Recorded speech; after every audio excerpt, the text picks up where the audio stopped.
మధురం మధురం నీ వాక్యం నా త్రోవకు దీపం నీ వాక్యం. యేసు నామములో మీకు శుభములు సమృద్ధిగా కలుగునుగాక. మధురం నీ వాక్యం అనే కార్యక్రమానికి స్వాగతం. ఈరోజు మనం 5 విషయాలపై తీర్పు, God will judges on 5 things అనే అంశం రెండో భాగం ధ్యానించుకుందామండి. మధురం మధురం నీ వాక్యం నా త్రోవకు దీపం నీ వాక్యం. ఈరోజు మెల్లమెల్లగా చూద్దాము. 5 విషయాలు కూడా నేను మీకు చదువుతాను, మీరు స్క్రీన్ మీద చూసి రాసుకునండి. మొదటిది ఏంటంటే 10 ఆజ్ఞలండి. అందుకే చాలా ముఖ్యమైన 10 ఆజ్ఞలు. నేను మీకు చర్చ్ ఫాదర్స్ గురించి చెప్పేటప్పుడు ద ఫస్ట్ బైబిల్ డిడికే గురించి చెప్పాను. మొదటి శతాబ్దంలో అక్కడ చర్చి ఫాదర్స్ అన్నమాట, అంటే అపోస్టాలిక్ ఫాదర్స్, అపోస్తుల యొక్క శిష్యులు అన్నమాట. చర్చెస్ అప్పుడు హౌస్ చర్చెస్గా ఉండేవి, లోకల్ చర్చెస్ అక్కడక్కడ అన్నమాట. కానీ వాళ్ళందరూ కలిసి ఒక కామన్ బైబిల్ మనం తయారు చేశారండి. అందులో వాళ్ళు తీసుకున్నవి ముఖ్యమైన 2 ఏంటి అంటే, ఒకటి 10 ఆజ్ఞలు, రెండోది మత్తయి సువార్త 5వ అధ్యాయం, 5, 6, 7 అధ్యాయాలండి, అంటే అష్టభాగ్యాలు అన్నమాట. సో ఈ 2 ముఖ్యమైనవి. పరలోకం నుంచి దేవుడు దిగివచ్చి స్వయంగా బోధించిన అంశం ఏంటంటే 10 ఆజ్ఞలు అన్నమాట. సినాయి పర్వతం దగ్గర దేవుడే స్వయంగా బోధిస్తారు. దేవుడే స్వయంగా తన చేతితో 10 ఆజ్ఞలు పలకల మీద రాస్తారు. మరి నూతన నిబంధనలో దేవుని కుమారుడు యేసు ప్రభు మరి అష్టభాగ్యాల్ని బోధిస్తారండి. మత్తయి సువార్త 5వ అధ్యాయం అన్నమాట. సో ఆ ఫస్ట్ బైబిల్లో వాళ్ళు ఇంక్లూడ్ చేసింది ఈ 2 అన్నమాట. చర్చ్ ఫాదర్స్ అంటే యేసు ప్రభుతో ఉన్న అపోస్తులు, వాళ్ళ యొక్క శిష్యులు అన్నమాట. వాళ్ళని అపోస్టాలిక్ ఫాదర్స్ అంటారు. సో వీళ్ళు తయారు చేసింది. అందులో ఏమేమి ఉంటాయనంటే, ప్రతిరోజు పరలోక ప్రార్థన 3 సార్లు చెప్పాలి. ప్రతి క్రైస్తవుడు వారానికి 2 సార్లు వాళ్ళు ఉపవాసం ఉండాలి, వెడ్నెస్డే, ఫ్రైడే అని చెప్తారనమాట. ఈ 10 ఆజ్ఞల్ని పాటించాలి. అలాగే మత్తయి సువార్త కొండ మీద ప్రసంగం అన్నమాట. మత్తయి 5, 6, 7 కొండ మీద ప్రసంగాన్ని పాటించాలి. ఆ కొండ మీద ప్రసంగం ఎంత ముఖ్యమైందో అలాగే అప్పర్ రూమ్ మెసేజ్ కూడా అంతే ముఖ్యమైంది. యేసు ప్రభు కడరా భోజన సమయంలో తన శిష్యులకు ఒక ప్రసంగాన్ని ఇస్తారండి. అది కూడా చాలా ముఖ్యమైనది అన్నమాట. యోహాను సువార్త 14వ అధ్యాయం నుంచి అది న్యూ కవనెంట్ని ఎస్టాబ్లిష్ చేస్తారు. ఏమేమి ఉన్నాయి నూతన నిబంధనలో ఆ రోజు చెప్తారనమాట. నేను మీకు పరలోకాన్ని ఇస్తాను, అక్కడ మీకు నివాస స్థలాన్ని నేను సిద్ధం చేసి మళ్ళీ వచ్చి తీసుకెళ్తాను. సో మన ఫోకస్ దాని మీద ఉండాలి. నేను వెళ్ళి మీకు పరిశుద్ధాత్మని పంపిస్తాను. పరిశుద్ధాత్మ ఏం చేస్తాడు? అప్పుడేమో 10 ఆజ్ఞలు పాత నిబంధనలో రాతి పలకల మీద దేవుడు రాశారండి. ఇప్పుడు నూతన నిబంధన ఏంటంటే పరిశుద్ధాత్మ దేవుడు మన హృదయంలో, మనస్సు, ఈ 2 పలకలు అన్నమాట. స్పిరిచువల్ స్లేట్స్ అనాలి. వీటి మీద పరిశుద్ధాత్మ దేవుడు దేవుని చట్టాలని రాస్తారు. ఇది నూతన నిబంధన అన్నమాట. పరిశుద్ధాత్మ మన హృదయంలో నివసించి ఆయన చట్టాలని రాస్తాడండి. హెబ్రీ పత్రిక 8లో 10 నుంచి 12 వరకు, లేదా ఇర్మియా గ్రంథంలో 31లో 33, 34 అన్నమాట. నేను నా చట్టంలను మీ మనస్సులో ఉంచుతాను, వాటిని పాటించాలనే ప్రేరణ నేను మీకు కలుగజేస్తాను. మీ హృదయంలో వాటిని రాసి వాటిని మీరు పాటించేలాగా నేను మిమ్మల్ని నడిపిస్తాను. అందుకే దేవుని ఆత్మ వల్ల నడపబడు వారు దేవుని పుత్రులు. ఈ సంఘానికి వెళ్ళాము, ఈ సంఘానికి వెళ్ళాము, వెరీ గుడ్. మీరు ఎక్కడ వెళ్తున్నారో అక్కడ సంఘంలో మీరు లోబడి ఉండండి.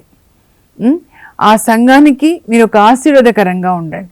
కానీ ప్రపంచానికి ఆశీర్వాదకరంగా ఉండాలి అని అంటే మీరు దేవునితో కనెక్ట్ అయి ఉండాలండి. నేను ద్రాక్షవల్లి, మీరు రెమ్మలు. యేసు ప్రభు చెప్పారు, యోహాను 15:5 అన్నమాట. యేసు ప్రభు వాక్యం కనుక ఆయన మన హృదయంలో ఇలా విత్తనాలు వేయబడి ఆయన ఒక ద్రాక్ష చెట్టులాగా అయిపోతే ఆ చెట్టు కొమ్మల్లాగా మనం ఆయనతో అంటు కట్టబడాలన్నమాట. ఇది అంతరంగంలో జరిగేదన్నమాట. So it's a relation with Jesus. It's not religion like other religions. Christianity is not religion, is not set of rules. Yesu ప్రభుతో నీకు పెళ్ళి అన్నమాట. నాకు 97లో జరిగింది, అంటే 27 సంవత్సరాలు అయింది. నేను యేసు ప్రభు వధువు అన్నమాట. కనుక వధువు మరి యేసు ప్రభు నడిచిన అడుగుజాడల్లోనే నడవాలి కదండి. Pure bride of Christ. ఆ ప్యూర్ బ్రైడ్ ఆఫ్ క్రైస్ట్లో సెల్ఫిష్నెస్ జీరో ఉంటుంది అన్నమాట. సెల్ఫ్ గ్లోరీ ఉండదు. గ్లోరీ యేసు ప్రభుకే. యేసు ప్రభు చెప్తారు అప్పర్ రూమ్లో అన్నమాట, పరిశుద్ధాత్మ మీలోనికి వస్తే ఆయన ముందు మీ పాపాలని ఒప్పిస్తాడు. He will convict you of your sins. ఆయన నీతిని గురించి బోధిస్తాడు, పాపం గురించి బోధిస్తాడు, తీర్పు గురించి బోధిస్తాడు. పరిశుద్ధాత్మ ఉన్న వాళ్ళ ప్రసంగంలో ఇవి ఉంటాయండి. పాపం గురించి బోధించి పశ్చాత్తాపడండి. ఈ సంవత్సరం దేవుడు ఇప్పటి నుంచి కూడా మెసేజ్ ఆఫ్ రిపెంటెన్స్ చెప్పే వాళ్ళని లేవనెత్తుతాడనమాట. తప్పకుండా పశ్చాత్తాపడాలి. యేసు ప్రభు సిలువని గురించి, ఆయన శ్రమల్ని గురించి చెప్పాలి. పాపాన్ని గురించి, నీతిని గురించి. నీతి యేసు ప్రభు సిలువ మరణం ద్వారా మనకి నీతి. ఆ తర్వాత యేసు ప్రభు నడిచిన దారిలో మనం నడవాలన్నమాట. తీర్పు గురించి కూడా చెప్తాడు. ఇలా తీర్పు జరుగుతుంది అని కూడా చెప్తాడనమాట. ఇంకేమంటారంటే అక్కడ యోహాను 16:13లో ఆయన నన్ను మహిమపరుస్తారు. పరిశుద్ధాత్మ యేసు ప్రభుని మహిమపరుస్తారు, కానీ సెల్ఫ్ గ్లోరీ ఉండదు. పరిశుద్ధాత్మ లేకుండా ఉంటే సెల్ఫ్ గ్లోరీ ఉంటుంది. ఇది నేను అచీవ్ చేశాను, ఇది నా సంఘం. ఎవరి సంఘం కాదండి, సంఘం యేసు ప్రభుది. బాప్తిస్మ యోహాను యొక్క ప్రసంగం మీరు చదివితే యోహాను సువార్త 3:27లో ఏమంటాడంటే, పెళ్లి కుమార్తె పెళ్లి కుమారుని సొత్తు.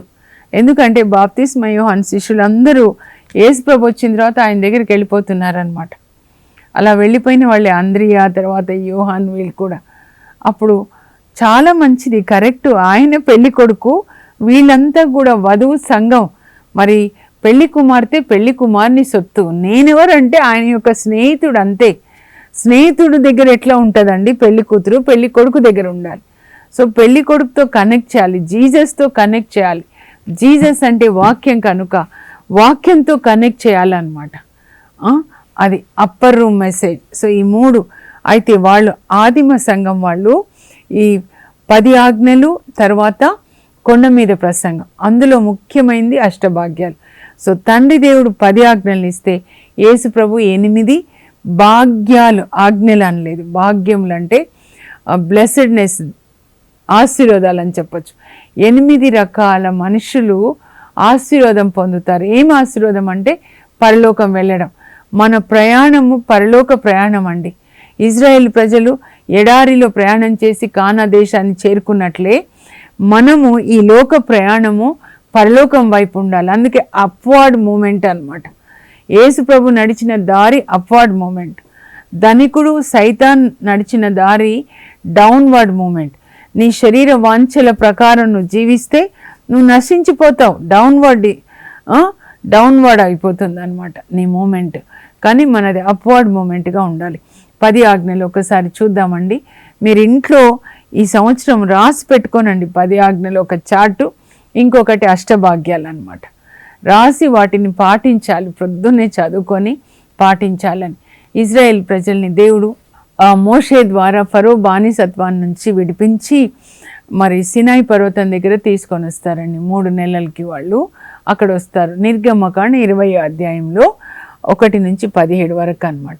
అప్పుడు దేవుడు చెప్తున్నారు, మొదటి ఆజ్ఞ ఏంటంటే మీకు నేను తప్ప మరొక దేవుడు లేడు.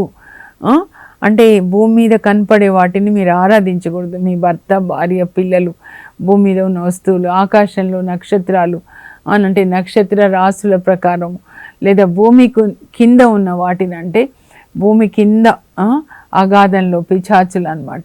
వాటిని అంటే మంత్రగాళ్ళ దగ్గరికి వెళ్తారు కొంతమంది చూడండి. అవి కూడా చేయకూడదు. ఏ దాన్ని మీరు ఆరాధించొద్దు. మీకు నేను తప్ప మరొక దేవుడు లేడు. దేవుడు ఒక్కడే సృష్టికర్త. రోమా పత్రిక 1వ అధ్యాయం చదవాలండి. సృష్టికర్తకు బదులు సృష్టిని ఆరాధించి భ్రష్టులైపోయారంట. సృష్టి వస్తువులను ఆరాధించి, సృష్టిలో ఏదేది ఈ కన్నులతో, ఈ మట్టి కన్నులతో ఏమేం చూస్తున్నామో దాన్ని ఆరాధించకూడదు. ఆరాధన అంటే హృదయ వాంఛ. నీ హృదయ వాంఛ ఏంటి? సెల్ ఫోనా, లేకపోతే నీ పిల్లల, నీ భార్య? అబ్రహాం కూడా దేవుణ్ణి ఎంతో ఆరాధించాడంటే విధేయించాడనమాట. కానీ ఇస్సాకు పుట్టిన తర్వాత నేను అనుకుంటాను 3 గంటల టైంలో దేవునితో మాట్లాడే అబ్రహాం ఇస్సాకు పుట్టిన తర్వాత బాబుతో ఆడుకుంటున్నాడు, 3 గంటలకు లేస్తాడేమో.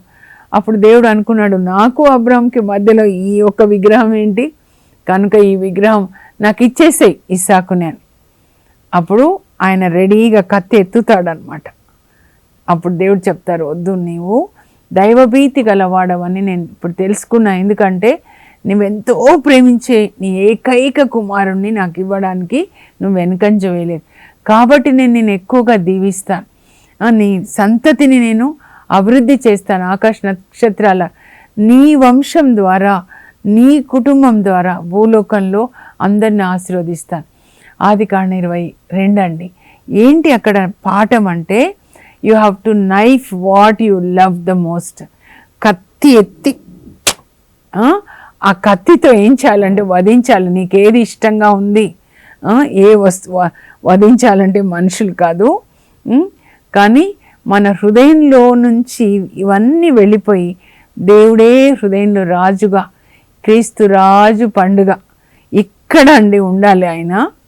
ఆయన రాజుగా ఉండి ఆయన పరిపాలించాలి. దాన్ని యెరూషలేము అంటారు. ఈ లోక సంబంధమైన ఉన్న హృదయాన్ని బాబిలోనియా అంటారు. పాత నిబంధనలో ఫిజికల్ బాబిలోనియా, ఫిజికల్ జెరూసలేం దేశం ఉంది. నూతన నిబంధనలో ఒక వ్యక్తి హృదయమే అది బాబిలోనియానా లేకపోతే జెరూసలేమా అని అన్నమాట. కనుక దేవుణ్ణి మనం ప్రేమించడం అంటే అబ్రహాం చూపించాడు, ఇస్సాకుని బలిగా ఇచ్చేశాడు కదండి. అంటే ఆయన వాక్యం ప్రకారం జీవించడం అన్నమాట. మీరు ఆదికాండం 22లో చదివితే 5లో అబ్రహాము 2 పనివాళ్లతో కలిసి, బాబుతో కలిసి మోరియా ప్రాంతానికి వస్తాడు. కొండ దగ్గరికి వచ్చినప్పుడు పనివాళ్ళకి చెప్తాడు, మీరు ఇక్కడ ఉండండి, నేను పసిపిల్లవాడు కొండ మీదకి వెళ్ళి దేవుని ఆరాధించి తిరిగి వస్తాం. అదొక విశ్వాసం చూడండి. తిరిగి వస్తాం. ఆరాధించి అంటే విధేయించి అని అర్థం. ఈ ఒక్క మాట మీరు, worship means obedience to the word of God. విధేయత ఆ దీవెనలను తీసుకొని వస్తుందండి. దేవుడు చెప్పినట్లుగా చేశాడనమాట. కనుక ఆరాధన అంటే పెదవులతో 1 గంట చర్చిలో చేసేది కాదండి. అది వ్యర్థమైనది అని చెప్తాడు. దేవుని మాటకి విధేయించాలి మనం అన్నమాట. మత్తయి 15లో హృదయం నిండా బాబిలోనియా ఉండి లోక సంబంధమైనవి పెదవులతో ప్రార్థన చేస్తే అది వ్యర్థమని మత్తయి 15లో 8లో యేసుప్రభు చెప్తారనమాట. కనుక వాక్యాన్ని చదవండి, విధేయించండి. అది మొదటి ఆజ్ఞ అన్నమాట. మంత్రగాళ్ళ దగ్గర మీరు వెళ్ళకూడదు, తాయెత్తులు కట్టుకోకూడదు. ద్వితీయోపదేశకాండం 18, 10, 11లో ఉంటుంది. మంత్రతంత్రాలు ఉపయోగించుకొనకండి. మీరు భూతములను ఆవాహనం చేయించుకోకండి. వాళ్ళ దగ్గరికి వెళ్ళి వాళ్ళు ఆ భూతాలను పెట్టిస్తారు. ఇక్కడ పచ్చలు పొడిపించుకోకండి. Don't put tattoo marks. ఎక్కడ చూసినా చెవి పోగులు పెట్టుకోకండి. లేవియ కాండంలో ఉంటుంది అనమాట. 19వ అధ్యాయంలో మీరు చదవండి, 26 వచనాల్లో పచ్చలు పొడిపించుకోకండి. అంటే డోంట్ పుట్ టాటూ మార్క్స్. అది దేవుణ్ణి ఎగతాళి చేసినట్టు.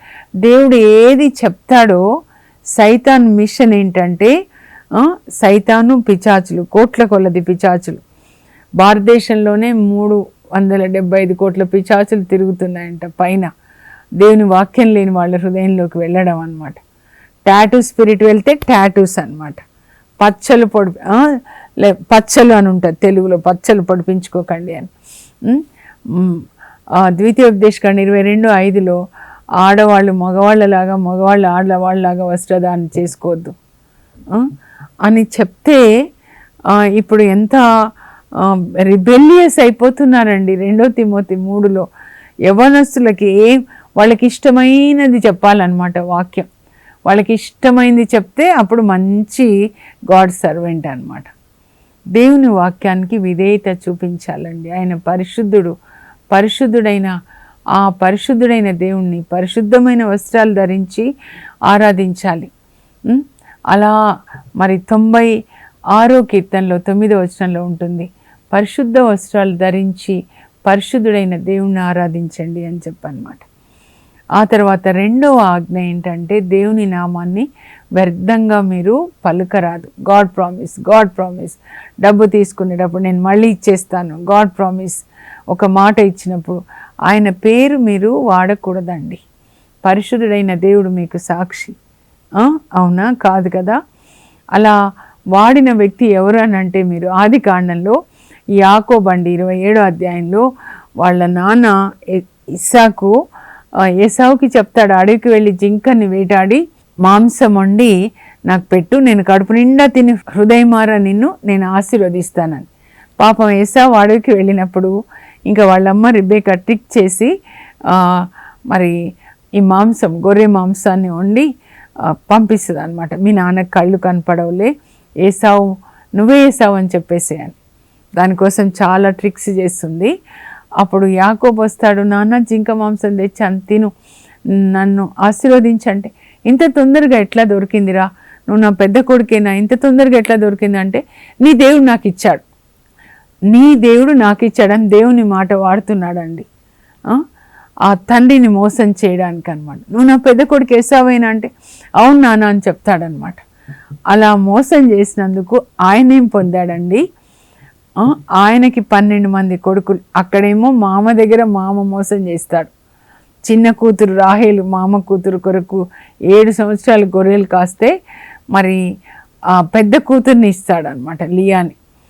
అక్కడ మోసం చేస్తాడు. తర్వాత తన పిల్లలు ఎట్లా మోసం చేస్తారు, యోసేపుని వాళ్ళకి ఇష్మాయిల్కి అమ్మేసి యోసేపు చొక్కా మీద గొర్రె రక్తాన్ని చల్లి, నాన్న ఇది అడవిలో దొరికింది, నీ కొడుకుదా యోసేపుదా అని అబద్ధాలు చెప్తారు.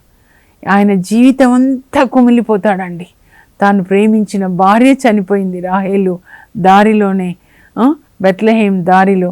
ఇక్కడ తాను ప్రేమించిన కొడుకు చనిపోయాడు అని ఎప్పుడు జీవితం అంతా కుమిలిపోతాడనమాట. దేవుని నామాన్ని తండ్రి దగ్గర మోసం చేయడానికి అబద్ధాలు చెప్పి వాడినందుకు తర్వాత ఆయన జీవితం, ఎన్ని ఆశీర్వాదాలు ఉన్నాయి ఆయనకి, కానీ ఆయన జీవితంలో సంతోషం లేకుండా అయిపోతుందండి. అందుకే ఫరో రాజు దగ్గర వచ్చినప్పుడు యోసేపు తీసుకెళ్తాడు. మా నాన్నని ఇంట్రడ్యూస్ చేస్తే, పెద్ద ఆయన నీ వయసు ఎంత అని ఫరో రాజు అడుగుతారు. నా వయసు ఎంతో లేదయ్యా, 130 సంవత్సరాలు. మా తాతలు ముత్తాతలు ఇంకెక్కువ కాలమే బ్రతికారు, కానీ నా బ్రతుకంతా కూడా 130 సంవత్సరాలు విచారము బాధతోనే గడిచిపోయిందని. దేవుని నామాన్ని మోసం చేయడానికి మనం ఏదో క్రైస్తవులని మనల్ని క్రీస్తుకి చెందిన వారిగా చూస్తున్నారు, కానీ మనం ఎలా జీవిస్తున్నాం. 3వది ఏంటంటే విశ్రాంతి దినాన్ని పాటించాలి. అంటే విశ్రాంతి దినం మీరు నిర్గమకాండం చదవండి. దేవుడు 6 రోజులు సృష్టించేసి 7వ రోజు విశ్రమించాడని ఆదికాండం 2వ అధ్యాయంలో రాయబడి ఉంటుంది. దాన్ని ఆయన దీవించి పరిశుద్ధమైన దినంగా చేశాడు. మనం ఏం చేయాలి? 7వ రోజు విశ్రాంతి దినం. అంటే విశ్రాంతి ఎక్కడ అంటే ఆయన సన్నిధిలో విశ్రాంతి అండి. మనకెప్పుడు అమ్మ ఒడిలో పసిపిల్లలు పాలు తాగి విశ్రాంతి పొందుతారు కదా, మనం కూడా దేవుని సన్నిధిలో దేవుని వాక్యాన్ని అనే పాలు తాగి ఆయన గుండెల మీద హాయిగా నిద్రించాలి. మన ఆత్మకి బలం వస్తుందన్నమాట. వాక్యాన్ని విని సంఘంగా మనం ఆరాధించాలి దేవుణ్ణి. ఎందుకంటే మన ఇంట్లో ప్రార్థన చేసుకున్నప్పుడు ఇంట్లో దేవుని సన్నిధి ఉంటుంది. ఇంట్లో పనిచేసే పిచాచుల్ని మనం సంహరిస్తాం. వ్యక్తిగత ప్రార్థన వ్యక్తిగతంగా మనం బలపరచబడతాం. కుటుంబ ప్రార్థన కుటుంబంగా బలపరచబడతాం. ఈ 2 అయిపోయిన తర్వాత వ్యక్తిగత ప్రార్థన, కుటుంబ ప్రార్థన తర్వాత సంఘంగా మనం ఆరాధించుకోవాలి ఆదివారం. అప్పుడు సంఘంగా మన సంఘం మీద దాడి చేస్తున్న దుష్ట శక్తుల్ని సంహరించగలుగుతాం. సంఘంగా ఎక్కడ చూసినా చెప్తూ ఉన్నారు, అబ్బా త్రాగుడు ఎక్కువైపోతూ ఉంది, త్రాగుడు ఎక్కువైపోతా ఉంది. పండగ అంటే గుడిలో పూజ అయిపోగానే ఇంటికి వచ్చిన తర్వాత ఎంతమంది అట్లా త్రాగుడు త్రాగుడు త్రాగుడు ఎక్కువైపోతుంది. ఆ బలవంతమైన సర్పము చలిచీమల చేత చిక్కి చావదే సుమతి అని చెప్పారండి. మనం అందరం సంఘంగా ఆరాధించినప్పుడు ఇట్లాంటి దుష్ట శక్తుల్ని బంధించగలుగుతాం అన్నమాట. కనుక ఐక్యత ఉండాలి సంఘంలో, ప్రేమ ఆదిమ సంఘంలో ఉన్నట్లుగా. ఎప్పుడైతే ప్రేమ కలిగి ఉంటాం, క్రీస్తు శిరస్సు, శరీరం అంతా మనం అంటే ఈ శరీరంలో ఐక్యత ఉండాలండి. ఒక కుటుంబం లాగా ప్రేమ ఐక్యత ఉన్న చోట మనం సైతాన్ని ఓడిస్తాం. ప్రేమ మనలో ఉంటే ఆ ప్రేమకి సైతాన్ని ఓడిపోయినట్లేనండి. ఏ కుటుంబంలో ప్రేమ ఉంటుందో, ఏ సంఘంలో ప్రేమ ఉంటుందో అక్కడ సైతాన్ మన పాదాల క్రింద ఉంటాడు. కుటుంబంలో కలతలు ఉన్నాయి అని అంటే సైతాన్ ఆ ఇంట్లో అధికారిగా ఉన్నాడు. యేసు ప్రభు అధికారిగా ఉన్నప్పుడు ఆ కుటుంబం ఎప్పుడు సమాధానంతో ఉంటుందండి. యోబు కుటుంబాన్ని మనం చూసాం. 4వది తల్లిదండ్రుల్ని గౌరవించండి, మీకు క్షేమం కలుగుతుంది. ప్రతి ఒక్కరు పిల్లలు మీ తల్లిదండ్రుల్ని గౌరవించండి. మీరు ఎఫెసీ 6:1-2 కూడా పౌలు చెప్తాడు, మీరు తల్లిదండ్రుల్ని గౌరవించండి, మీకు క్షేమం కలుగుతుంది. ఒక సినిమా యాక్టర్ చెప్తుంటే నేను మామూలుగా అసలు విననండి, ఎవరో నాకు పంపించారనమాట. ఎందుకంటే నాకు బైబుల్ దాటి నేను ఏది చదవను. పునీతుల బుక్స్ లేకపోతే దైవజనులు రాసిన కొన్ని పుస్తకాలు, gifts of the holy spirit కానీ అలా కొన్ని పుస్తకాలు, దేవుని ఆత్మచే నింపబడినవాడు, అది కూడా సబ్స్టిట్యూటే. The only book I always read is this, 24 hours అంతే. నాకు ఎంత ఇష్టం అంటే అంత ఇష్టం అన్నమాట. అయితే ఒకటి పంపిస్తే చూసాను, ఏంటి అంటే అని చెప్తున్నాడు, మనం ఈ లోకంలో అన్యుడండి, దీవెనలు పొందాలి అని అంటే తల్లిదండ్రుల ద్వారానే పొందుతాం. ఈ లోకంలోకి ఎలా వచ్చాం? మనం అమ్మ ద్వారా వచ్చాం, నాన్న ద్వారా వచ్చాం. కనుక దేవుని దీవెనలు కూడా అలాగే అమ్మ నాన్నల ద్వారానే వస్తాయి. ఎంత బాగుంది నిజంగా. బైబుల్ గ్రంథం సిరాకు 3వ అధ్యాయంలో ఉంటుంది, చదువుకోండి, పిల్లలకి వినిపించండి దయచేసి. తోబిత్ గ్రంథం 4వ అధ్యాయం కూడా. బిడ్డలారా, మీరు మీ తండ్రిని గౌరవించాలి, తల్లికి విధేయించాలి అని దేవుని యొక్క కోరిక. మీ కోరికలన్నీ దేవుని ముందు పెడతారు కదా, అవి ప్రక్కన పెట్టి దేవుని కోరిక ఏంటో అది మీరు చెయ్యండి. అదే దేవుని చిత్తం అంటే. మీరు ఎప్పుడైతే మీ తల్లిదండ్రుల మాట వింటారో తండ్రి ఆశీస్సుల వల్ల బిడ్డల గృహాలు అభివృద్ధి చెందుతాయి. నాకు ఒక్కటి ఎప్పుడు గుర్తొస్తుందంటే ఆదికాండం 28:3 ఇస్సాకు యాకోబుని దీవిస్తున్నానా, దేవుడు నీ ఇల్లు దీవించి 10 ఇల్లుగా చేదురుగాక. మీ మామయ్య పిల్లల్లో మేనమామ పిల్లలు ఒక అమ్మాయిని పెళ్లి చేసుకొని చెప్తాడు నాన్న చెప్పినట్లే పాపం ఆయన చిన్నమ్మాయిని చేసుకుందాం అనుకుంటాడు. 10 ఇండ్లు అని తండ్రి దీవిస్తే 12 మంది కొడుకులు పుడతారు. ఇజ్రాయేల్కి, యాకోబుకి 12 గోత్రాలు, ఒక దేశం అయిపోతుందండి. తండ్రి దీవెన, దేవుని దీవెన. తండ్రి దీవిస్తే దేవుడు ఆమెను చెప్తారు. తల్లిదండ్రుల్ని గౌరవించండి, విధేయించండి. వాక్కు క్రియలలో మీ తల్లిదండ్రులకి మీరు బానిసల్లాగా ఉండండి అని చెప్తున్నారు. చాలా ముఖ్యమైనది అనమాట. కనపడని దేవుణ్ణి కనిపించే తల్లిదండ్రులు చూసి మీరు వాళ్ళకి విధేయించండి. ఈ 5 విషయాలు నేను ఒకసారి చదువుతానండి, మీరు స్క్రీన్ మీద చూడండి, రాసుకొనండి, అందుకని చదువుతాను. 5 విషయములపై తీర్పు. మొదటిది 10 ఆజ్ఞలు, రెండవది 2 ప్రేమ ఆజ్ఞలు, అష్టభాగ్యములు, మూడవది యేసుతో పోల్చి తీర్పు, 4వది కరుణ కలిగిన క్రియలు, బై అవర్ వర్క్స్, 5వది మన అవకాశములను బట్టి తీర్పు, బై అవర్ ఆపర్చునిటీస్. ఈ 5 అంశాల మీద తీర్పండి మీరు రాసుకొని, మరి ఆ తీర్పులో మీరు గెలిచేవాళ్ళుగా ఉండాలి. యేసు ప్రభు గెలిచాడు, అందుకే చెప్తారు మీరు లోకంలో కష్టాల పాలవుతారు, కానీ ధైర్యం వహించండి, నేను లోకాన్ని జయించాను. ఆ లోకాన్ని జయించిన యేసు మనలో ఉంటే మనం కూడా యేసులాగా యేసు శక్తితో లోకాన్ని జయిస్తాం. ప్రార్థన చేసుకుందాం. పరలోకపు మా తండ్రి, మీ పరిశుద్ధ నామమునకు స్తోత్రం కలుగును గాక. అబ్రహాము, ఇస్సాకు, యాకోబులు కానీ, బైబిల్లో ప్రభా అపోస్తులు కానీ, ఇప్పుడు పునీతులు కానీ మీ వాక్యాన్ని విధేయించారు. వాక్యానికి లోబడి జీవించడమే ఆరాధన, సత్యమైన ఆరాధన. మా దేహాన్ని మీరు నివసించడానికి సమర్పించడమే నిజమైన ఆరాధన, సత్యమైన ఆరాధన అని మేము గ్రహించేటట్లు సాయం చేయండి ప్రభా. దేవుణ్ణి ప్రేమించేవాళ్ళు పొరుగు వాళ్ళని ప్రేమించాలి. మరి తల్లి కడుపులో ఉన్నప్పుడు అమ్మ మాకు పొరుగు, అమ్మ రక్తం, అమ్మ మాంసం, అమ్మ శరీరం ప్రభా. నాన్న ప్రేమ మేము పెరుగుతున్నాం కనుక తల్లిదండ్రుల్ని గౌరవించేటట్లుగా అయ్యా పిల్లలందరికీ పరిశుద్ధాత్మని దయచేయండి. తల్లిదండ్రులు కూడా దైవభీతి కలిగి పిల్లల్ని దేవుని వాక్య బోధనలో, క్రమశిక్షణలో పెంచే కృపని దయచేయండి. ప్రతి ఇల్లు కూడా ఒక దేవాలయంలాగా, ప్రతి హృదయము ఒక దేవాలయంలాగా ఉండేటట్లుగా, దేవదూతలు దర్శించే ఇల్లు, యేసు ప్రభు మంచి కాపరిగా ఉండే ఇల్లుగా, యేసు ప్రభు మా హృదయ రాజుగా ఉండే హృదయంగా మమ్మల్ని మార్చండి. యేసు నామంలో అడుగుచున్నాం తండ్రి, ఆమేన్. దేవుని ఆజ్ఞల్ని పాటించే కృపని దేవుడు మీకు ఇచ్చెదరుగాక. God bless you. Have a blessed day.